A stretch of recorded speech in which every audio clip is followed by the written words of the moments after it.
jẹ́ tán ẹ̀yin náà wá sọra yín di motivational speaker lórí ẹ̀rọ àgbàgbé.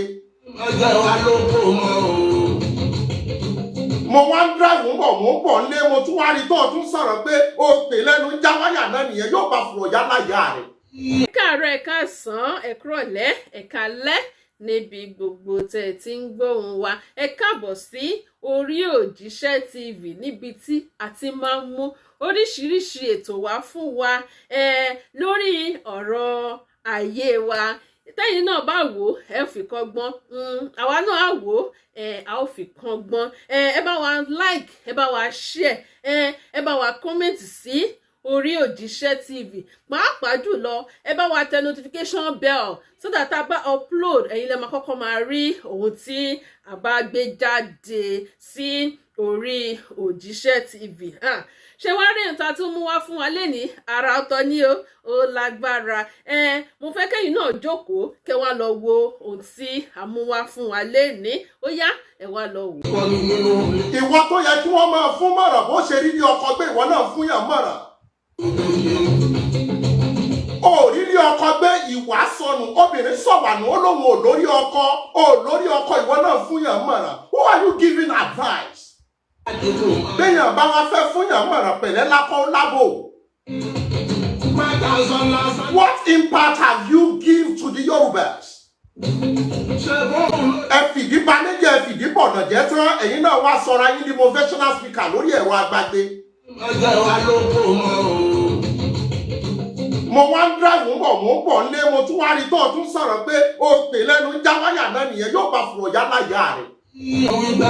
Orí ẹni tó bá ti lówó ètìjú yẹn yín náà wá ní tìjú rẹ̀ ẹ wà láni ọkọ tó gbé sílé ẹ láni ìyálàyà rẹ̀ yóò fi wá mọ̀ lọ́rùn. Àjọ wa prove evidence wípé ìwọ ló kọ́kọ́ bú ẹ̀gbọ́n mi ìwọ ló kọ́kọ́ bú family wa lèmi náà fi bú ìyálàyà rẹ̀. Ọlọ́run tó tójú ẹ ò ní bá ṣùgbọ́n ọwọ́ yìí ò tó ẹ ò ní. Mewolaka of all people. Ẹnu rẹ̀ á ṣẹ́gi ẹ ò ní bá. Mọ́tàsọ́lá ò ṣe pa ẹ lọ yíṣẹ́ o ẹ ò ní bá. Ọ̀rọ̀ yìí tó ló ti rán agarago ló ti rán ẹ ò ní bá. Ìwọ tí bẹ̀lẹ́ nu ewu ní tìrán mẹ́kun ẹ ò ní bá. Ìwọ tí bẹ̀lẹ́ mẹ́ja ní tìrán mẹ́ja ẹ ò ní bá. Mewolaka. Àtìlẹ̀kùn mọ́ra rẹ̀ ẹ ò ní bá. Má jẹ́ ń wọlé tì ọ́ bí n bá wọlé tì ọ́ ojú ó tì ọ́. Ẹlẹ́bọ àṣàṣì yóò. Mo kọ́kọ́ wo Islam mọ́ ọ lára kí n má gbaṣọ lára Islam tó gbé sára. Ẹ ò ní bá. Ṣọmọ tó kè lóborí. Tí wọ́n pe kíní kan ní fíkì wà àgbọ́yé ẹ̀sìn nínú àgbọ́yé ẹ̀sìn ṣó yẹ kóbìnrin mọ sọ̀rọ̀ ta gbangba orí ẹ̀ ti dàrú. Ẹ ò ní bá. Nínú fíkì wọn tí wọ́n pè ní àgbọ́yé ẹ̀sìn obìnrin ò gbọ́dọ̀ ṣíjú síta mọ́ sọ̀rọ̀ ta gbangba ẹ̀sìn ò kọ́kọ́ yí ọ nítorí ohun ẹ̀gàn lásán ṣìnà ni tọkùnrin mi bá gbọ́ àkọ́kọ́ ẹ̀sìn tó olóògbé lọ́wọ́ ò yí ọ fíkì àgbọ́yé ẹ̀sìn Islam kò kọ́kọ́ yí ọ lọ tẹ́tìrà síwájú àwọn àfáà rẹ ni wọ́n fi ní obìnrin nínú Islam wọ́n lòdì sí pé kó síwájú òun nítorí tó bá ń kéwú lásán tó ṣe a'udhu billahi minash shaitanir rajim bismillahir rahmanir rahim ohun rẹ̀ lásán ṣìnà ni. Ká tó wá ní ó wá bọ́ra sí ó wá bọ́ ojúlẹ̀ ó wá kọjú sí kámẹ́rà òun sọ̀rọ̀.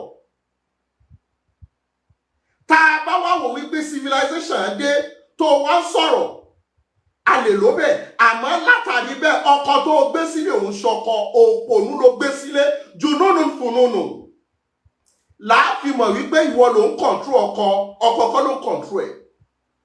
Gbogbo obìnrin tó bá ti lè má ti ju ọkọ lọ́kọ ẹ ti mọ̀ pé kò lè tìjú baálé ilé rẹ̀ ló fi jẹ́ pé lọ́jọ́ tó ṣèyàwó ó da kọ́wọ́ àbójú ọkọ káyé mọ́ bàá rí ni nítorí o lè kọ́ lọ́la. Ọmọ tí ò bá ti wá ní ìbí tí ò níran ni ó lè sọ̀rọ̀ sí bàbá oníbàbá bó ṣe wù ú. Tí wọ́n bá wá sọ fún ẹ wípé ọkọ tó gbé dání òpònú ni bó ni ó ṣe rí lára rẹ̀. Béèyàn bá fẹ́ fúnyàn mọ̀ràn tó fẹ́ fúnyàn l'advice ó ní bí ó ṣe sọ̀rọ̀ ó ní sọ̀rọ̀ bí òpònú wípé ó pè lẹ́nu ń já wáyà nígbà tí Májàsọ́lá jìyà Kútọ̀nù ṣó bá jìyà ni àbí wọ́n kọ lẹ́tà sí ọ wípé ìyà tí Májàsọ́lá jẹ́ Kútọ̀nù you are involved. Wọ́n ní ó wá jẹ sàrà ó lọ́jọ́ wọnú ta ló pè ọ́ sọ̀rọ̀ Májàsọ́lá àbí ta ló béèrè mọ̀ràn lọ́wọ́ ẹ tó wá sọ̀rọ̀ rẹ ní bàbá lórí social media ẹni tí a fẹ́ wò bó láyé ẹ̀ ṣe rí àwọn tó ń wo program ẹ tó ń fún wọn nímọ̀ràn lórí ọ̀rọ̀ marriage bó ní ilé tiẹ̀ gan ṣe rí ìwọ gan tó ń advice èèyàn fúnra rẹ ló sọ pé secondary school at any stage ló ti gboyún á jẹ́ pé jákòjẹ ní ẹ. You doesn't have manner.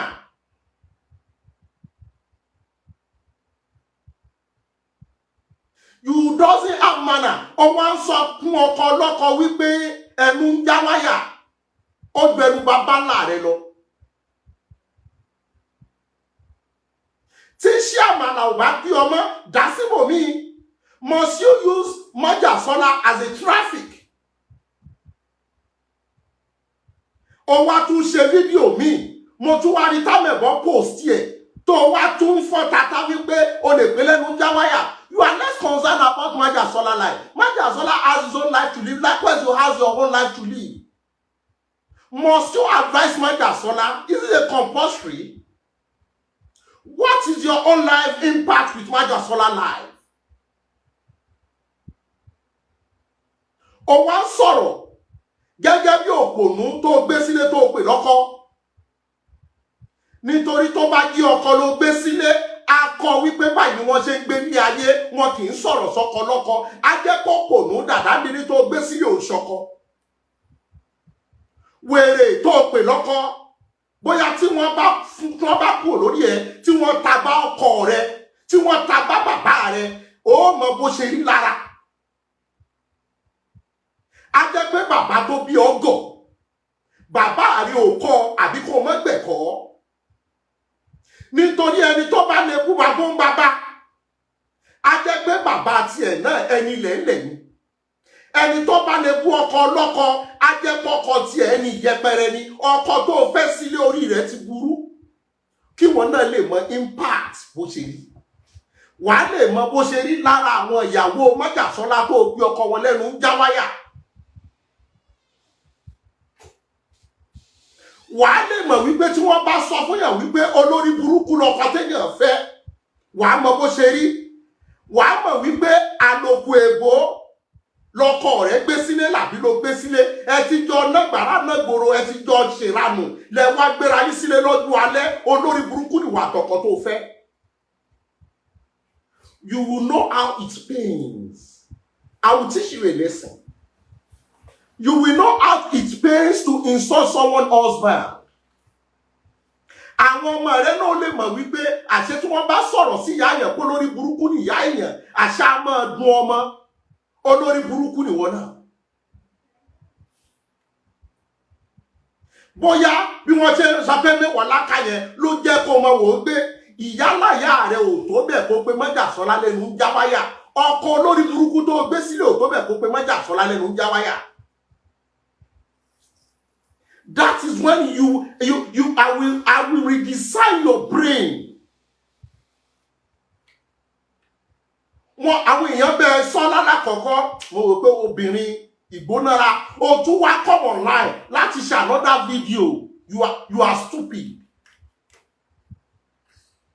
Níjọ́ wo ló lórí social media? Who are you? What audacity do you have? Ìwọ́n ṣiṣẹ́ ohun tó fẹ́ jẹ ní, Májàsọ́lá ṣiṣẹ́ gbogbo ìlú ni.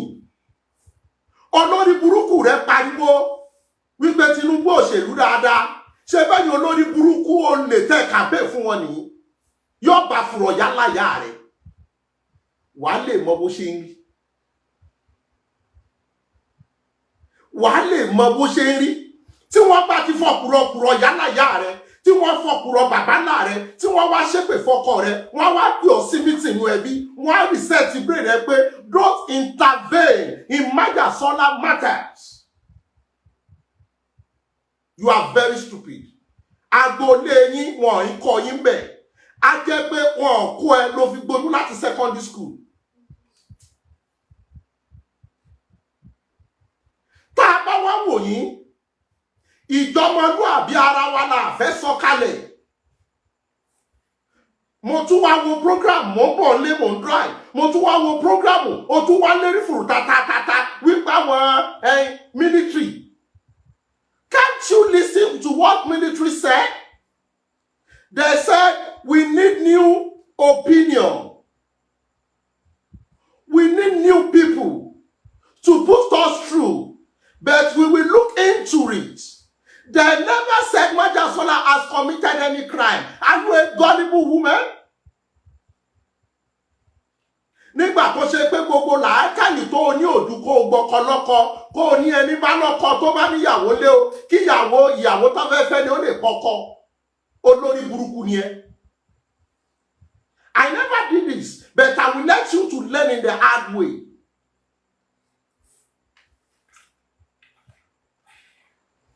Let me tell you, even the soldiers have contacted Pelumi Olajengbesi. And they have settled all these things, and they need Majasola initiative. Oponu. Ìyá bàbá àti Mewolaka tẹ́ bá fẹ́ gbọ́ ọ̀rọ̀ kọ̀rọ̀ ẹni kọ́mọ yóò mọ̀ sọ̀sọ́kúsọ. Tó bá ti sọ̀sọ́kúsọ ẹ̀yin náà mọ̀ gbọ́rọ̀ kọ̀rọ̀ nítorí ọmọ ọ̀sán ní kó pọ́pọ́ bá yẹ ẹ̀yin náà wá dì yóò fò bàbá orí burúkú.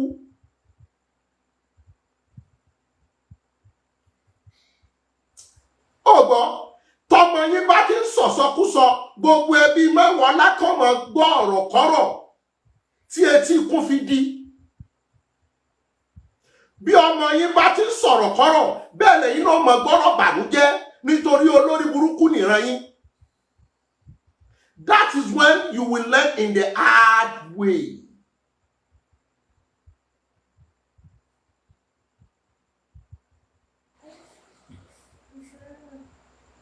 What? Do you have any contact with Maja? What do you want with him? I can see you are very stupid. Only your nle. Put Majasola in your shoes. Kí èyàn kan wá máa gbé ọkọ rẹ̀ olórí burúkú tó fẹ́ yẹn ní ẹnu ń já wáyà. Àbí kó pè ní olè. Àbí kó pè lólórí burúkú. How will you feel? Ó wá ń sọ̀rọ̀ tó sì mọ̀ wípé baálé ilé àwọn èèyàn kan ní, ẹ̀gbọ́n àwọn èèyàn kan ní, àbúrò àwọn èèyàn kan ní, bàbá àwọn èèyàn kan ní, ó sì ń lanu gbàgà, ó dẹ̀ sọ́ra rẹ̀ di authority lórí Facebook. You are very stupid. For me to come out, ó ti fún gẹ́gẹ́ fùkú fún. Ó wá ń fọ́ fọ̀kúfọ̀. What is your concern? Are you an advisor? Go and advise those gullible people you are advising. What relationship do you have with Majasola? What is the connection between both of you? Go to your own way, let Majasola go on her own way, on his own way. Ṣé wọ́n sọ fún yín wípé Islam ní kẹ́ ẹ sọ̀rọ̀ sọ́kọ lọ́kọ? Àrìjálù kan wá múlálà nìzá. Don't you read your Quran to that extent? Tó bá tún wá dénú fíkìw àgbọ́yé ẹ̀sìn. Ṣé fíkìw ní kóbìnrin ọmọ sọ̀rọ̀ ta gbangba kó lajú sí gbogbo ayé báyìí ó ń ṣìnà ni ẹ́? Orí ò pé. Adé kí à ń sa olóòmẹ́ni òkú, ó dẹ̀ wá sọ́ra rẹ̀ ní bàbàrà. Ó dẹ̀ ríra ẹ níwájú ta ni. Níwájú ta ni. Ó dẹ̀ sọ̀rọ̀ bí pé Majasola dí ọ̀dọ̀ rẹ rí, àbó tó rọwọ́ ọbẹ̀ lọ́wọ́ rẹ rí, àbẹ́jọ ní relationship kan rí. What is your concern about Majasola life? Ẹ̀yin ajẹtẹnu olè rándanrandan yìí. Ara ìṣesí tẹ̀ fi ń gbọ́rọ̀ sọ́kọ lẹ́nu tọkọ fi ń lé ń jáde nìyẹn. Bẹ́ẹ̀ ṣe gbowó pension bàbá ń bàbá tẹ̀ kọ́ lẹ́ nìyẹn. All you these stupid people.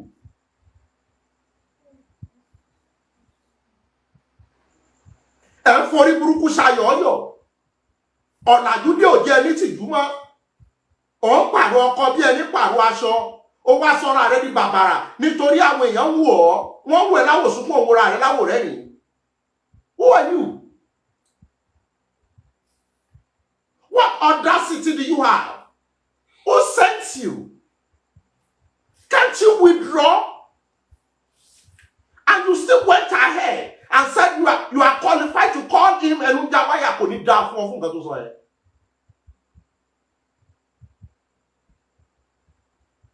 Ó dẹ̀ ṣe bíi pé ó jù bẹ́ẹ̀ yẹn lọ.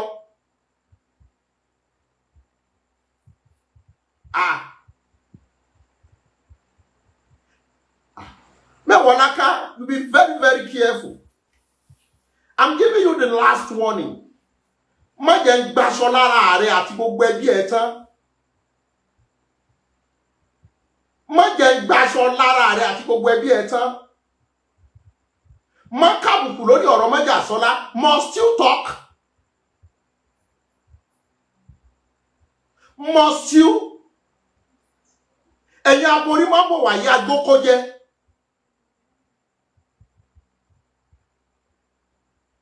Obìnrin rere kan a máa ń lanu gbàgà sọ̀rọ̀ sọ́kọ lọ́kọ nígbà ó ṣe pé dìndìnrìn ló fẹ́ sílé ìwọ ló ń kọ̀ntrú ẹ̀. Ìyàwó mi ó wà nulẹ̀ yóò sọ̀rọ̀ sọ́kọ lọ́kọ mi ò ní sọ pé kí ló dé. Nígbà tó ṣe pé lójútì ẹ̀kọ́ ní òsì bí wọ́n bá kó ẹ lẹ́kọ̀ọ́ wàá mọ̀ pé èèyàn máa ń tijú. Ọkọ olórí burúkú tó fẹ́ náà lè kọ́ṣẹ́ pé wọ́n kì í lálé ọkọ lọ́kọ olórí burúkú nìran yín. I think if I let you know how stupid your family and your husband family are, they will control you to reset your brain. Who asked you for interview? Who asked you for program? Who asked you for advice? Elujawaya, what is your concern? Who came to you to ask for a cup of rice? Who came to you? Did any Májàsọ́lá came for advice from you? Did Májàsọ́lá family came to you to ask for any help from you? Who came to you?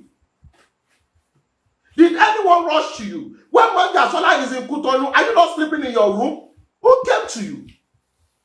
You are very stupid.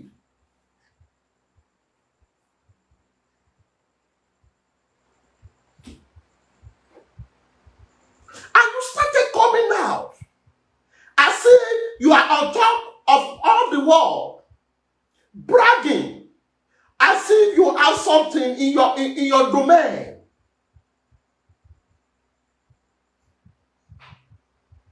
Ẹ̀yin obìnrin tí ẹ lè kárí oko tó ti wọ̀dí yín mọ́, ẹ̀yin oníranù gbogbo yìí. Ó dẹ̀ lanu sọ̀rọ̀ sọ́kọ lọ́kọ, sọ̀rọ̀ sí baálé ó baálé, sọ̀rọ̀ sí ẹ̀gbọ́n ẹlẹ́gbọ́n. Kò ní dá fọ́kọ tiẹ̀ náà. Kò lè mọ bó ṣe máa rí. Olórí burúkú lọ́kọ tiẹ̀ náà. Tí ọkọ rẹ bí wọ́n bá pè lólóṣì, tí wọ́n pè wèrè, tí wọ́n pè Dọ̀gíṣọlá, bóyá máa yẹ jókòó àbí kó dọ̀bálẹ̀ fún ọ ìgbẹ́jọ́ mẹ́nu kò lórí ọ̀rọ̀ Sunday Igboho. Olórí burúkú ni wà àtọkọ tẹjọ fẹ́ra yín.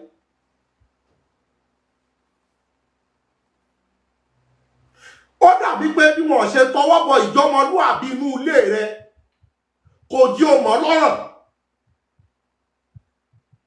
Àìtọwọ́ bọnú ilé kò jí o mọ̀ ní kókó. Àṣé oyún tó gbà ní primary school bí ìyá rẹ lè ṣe gbọ́rọ̀ sí bàbá rẹ lẹ́nu nù. Èéfín níwà èéfín lẹ́yìn ló ń gbé síta yìí. A jẹ́ pé bí ìyá rẹ ṣe ń gbọ́ bàbá rẹ lẹ́nu rèé. Nítorí ká ló bá wẹ̀ lọ́wọ́ ìyá rẹ kò ní rọ̀ ọ́ lọ́rùn láti ṣe níta gbangba. Bó o ṣe ńlá bí ìyá rẹ ṣe ńlá ní bàbá rẹ ló gbé síta yìí. A jẹ́ pé bọ́rọ̀ bá dàyà rẹ àti bàbá rẹ pọ̀, ìyá rẹ ó fọpọ̀ rí bàbá rẹ, òun ló mọ́ ọ lára dàgbà.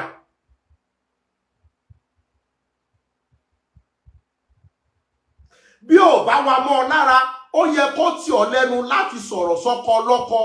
Orí burúkú tẹ̀ ń ṣe nú ẹbí yín ló mú ọ lára dàgbà.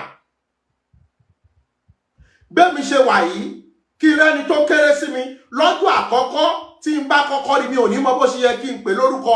Ẹ̀kọ́ tí mo bá nílùú mi tí mo bá lọ́wọ́ àwọn bàbá mi ni. Àmọ́ orí burúkú tí wọ́n bá lọ́wọ́ àwọn ìyá rẹ àti bàbá rẹ, tí ìyá rẹ mọ́ ńlá ní bàbá rẹ ni wọ́n náà fi ńlá ní ọkọ lọ́kọ.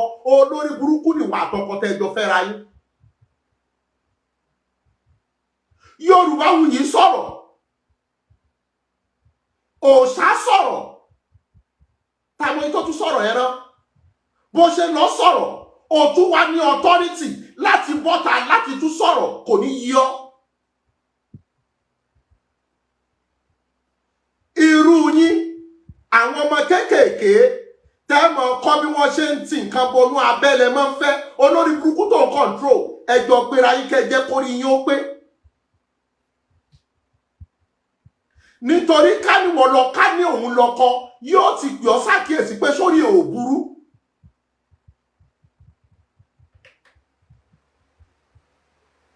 Ó wá sọ̀rọ̀ wá dẹ̀ wá sọ Sunday Igboho yẹn ní pé ẹgbẹ́ nìyí. Tó o bá wá traffic must you talk about Sunday Igboho?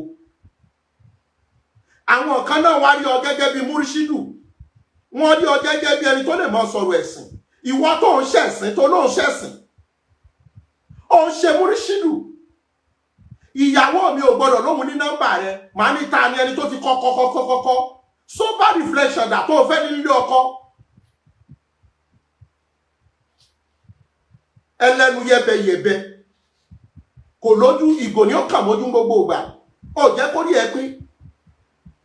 Ó dẹ̀ ń sọ̀rọ̀, ó dẹ̀ rẹ́ ní híẹ́, ó dẹ̀ ń sọ̀rọ̀ bí pé ìwọ ni ìyá Májàsọ́lá, ó dẹ̀ ń sọ̀rọ̀ bí pé wọ́n lẹ̀gbọ́n ẹ̀.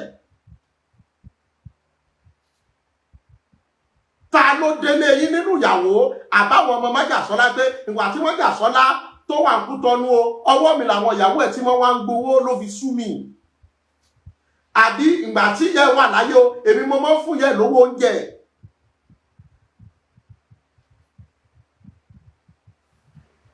Tábà ní pé tí wàhálà kan bá ti ṣẹlẹ̀ àwa náà ni wàhálà yóò wọ̀ lọ́rùn. Kí ni tiẹ̀? Kí ni tiẹ̀? Ìwọ tó yẹ kí wọ́n fún mọ̀ràn bó ṣe farabalẹ̀ nílé ọkọ kélé ìjọkọ ìgbẹ̀yìn fún ọ. Ó wá lójú tì. Ṣé alámọ́tò ìsìlámù dà lára ẹ? Ẹ̀kọ́ ìsìlámù dà? Ẹ̀kọ́ ìsìlámù dà? Ìwọ tó lè gbọ́ ọkọ lọ́kọ, ọkọ tí ẹgbẹ́ òjọ́ lójú. Ẹlẹ́nu gbọ̀rọ̀, ọ̀rọ̀ kan ò fi lẹ́nu rí, ó ń bàjí òṣì, ó kàngàn mójú. Àwọn èèyàn rí ọ, ó wá rò pé yẹn pàtàkì ni ọ, you are meaningless. Must you talk? Must you?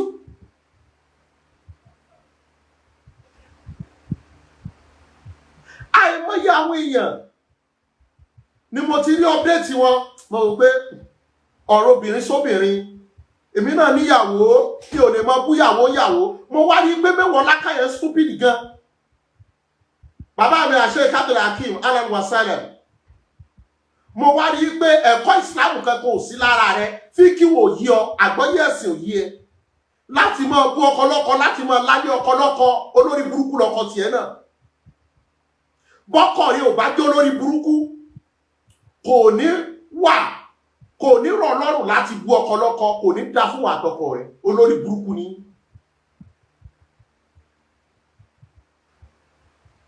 Orí channel yìí mo ti rí, àdèmádì, orí kíní yìí mo ti rí, mo kàn wò pé kí ni woman yìí ń sọ iná. Ó dẹ̀ ń sọ̀rọ̀, tẹ́ bá lọ́wọ́ kíní yẹn lórí amẹ̀bọ̀, ó ń sọ̀rọ̀ bí pé òun mọ̀ kan tóun ṣe. Tó o bá fẹ́ dúró Májàsọ́lá, contact me. Màá bẹ mú wọnú yàrá, ìwọ bọ́ra lẹ̀, yóò gbàgbé, màá bẹ parí ẹ̀. Pè mí, rí mi. If you want to fuck Maja, tell me. If you want to fuck him, tell me. I will arrange everything to you. Gbàgbé, màá bẹ̀ book a day. If you want him to know you very well, call me. I will put two of you on a conference call. Call me. If you want to do a set chat with him, I will get him a new SIM and you can do anything you want. Must you? Who are you? And you are feeling on top of yourself. You feel nobody can attack you. You feel nobody can say anything about you. Be very, very careful. I've not yet done anything. This is just a slight warning. This is just a slight warning. If I should see any other thing, you are gone. Ìgbésí ayé rẹ máa lé sí tata gbangba. Wà wá mọ̀ yìí pé àṣejì rẹ̀ wà ń ta tó yìí, àṣàyé dákẹ́ wọ́n wò ọ́ níran ni. Ó wá ń pe baálé ilé lẹ́nu ń já wáyà. Ó wá ń sọ̀rọ̀ bí wípé ẹni yóò ní làákàyè. Ṣé bí ohun tí wọ́n fẹ́ jẹ ló fẹ́? Àfọ̀ntìrà ní fa àrùn súnmọ́ àrùn. Sàkọ́ ulè márì ìmìnì ajílímì tọ̀hánì. Olóṣòwò láàánú fẹ́ni tó torí ohun tó fẹ́ jẹ tó bọ́ ọmọlúwàbí ẹ̀jẹ̀. Ṣé bí mọ́jà sọ́lá ń jà fúnra ni ìwọ ń jà fún tó fẹ́ jẹ ni? Ó ń jẹkújẹ.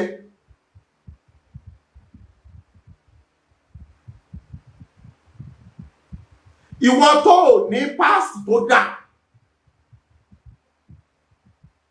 You never have a good past that anybody could pray anyone should emulate.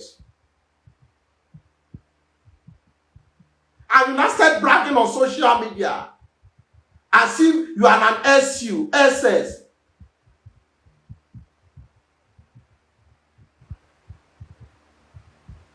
Mewolaka, tẹ́tẹ́tẹ́ kó má bàa dẹni àdánù.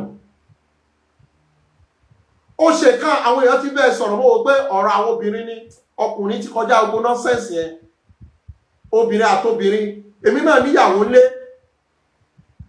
Olórí burúkú tó wá gbé ọ sílé gẹ́gẹ́ bí ọkọ ẹnu rẹ̀ ò ká ọ láti sọ fún ọ pé jánu bẹ̀. O tún wá bọ́ta. O tún wá sọ pé òpè lẹ́nu já wáyà. Ìyá rẹ̀. Ṣé bí olóòkéwú?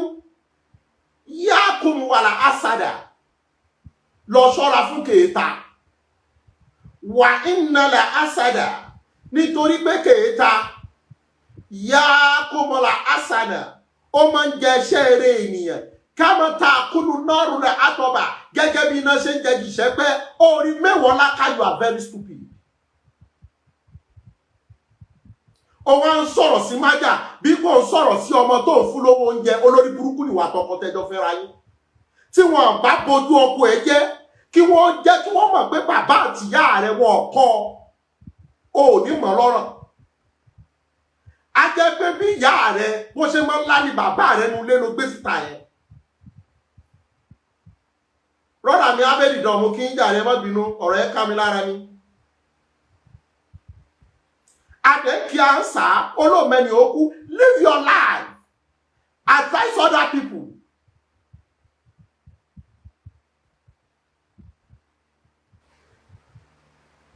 Advise any other people. Don't advise Majasola. Nobody need your advice.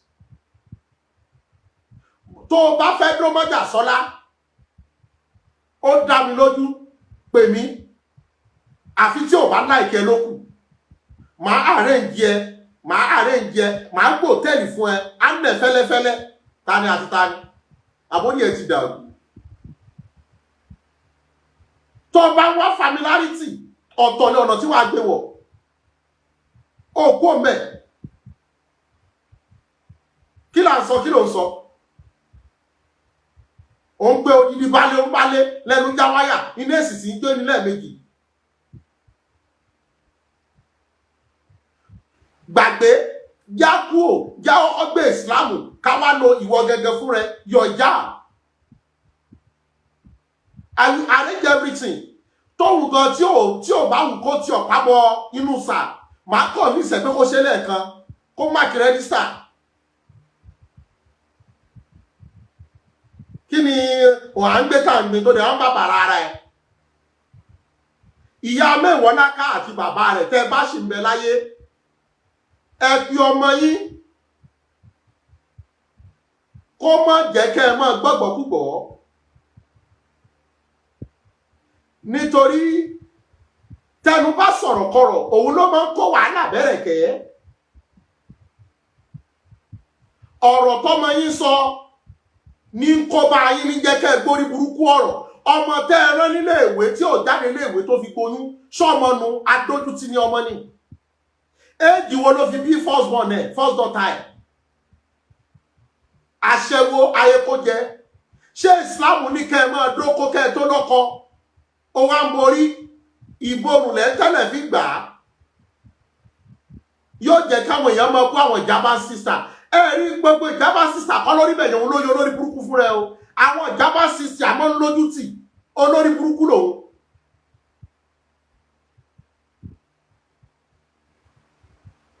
Tá a bá wá sọ fún yín pé we are not into fracas.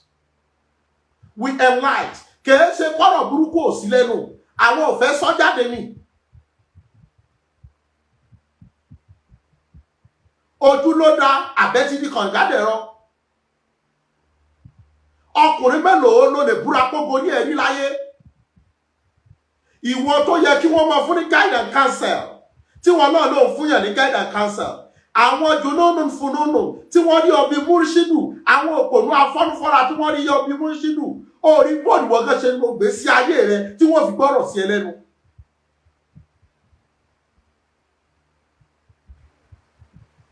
Ìwọ tí gbé sí ayé rẹ ò ṣe fi tọrọ fọ́mọ èèyàn obìnrin wípé bí ayé rẹ ṣe rí ní káyé àwọn ọmọ obìnrin rẹ ó rí. Fáyé ayé àwọn ọmọ rẹ tọrọ wípé bí wọ́n ṣe lò gbé sí ayé rẹ lọ́dọ̀ títí débi tó dé ní káwọn ọmọbìnrin rẹ lò ìgbésí ayé tí ò ṣe fi tọrọ.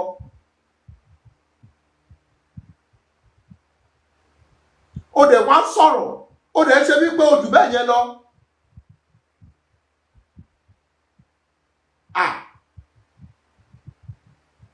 Ọdún kejì rèé tí wọ́n ti mú tẹ̀ wá fún mi láti Ondo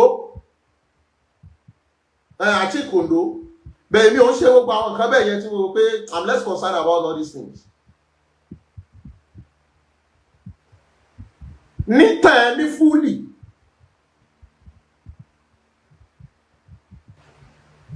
I don't blog.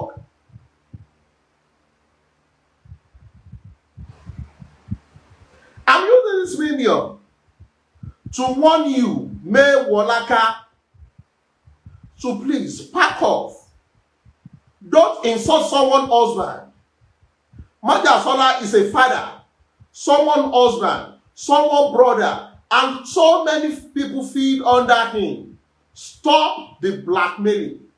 Mo lérò pé ẹ̀yin náà ti rí ohun tí a mú wá fún wa lénìí. Ẹ bá wa like, ẹ bá wa share, ẹ bá wa subscribe sí Orí Òjíṣẹ́ TV. Ẹ bá wa tẹ notification bell so that a bá tún mú àwọn àkọ̀tun wá fún wa. Ẹ̀yin lẹ́ ò kọ́kọ́ máa rí. Títí di ìgbà tá ò tún máa pàdé lórí Òjíṣẹ́ TV. Ó dàbọ̀.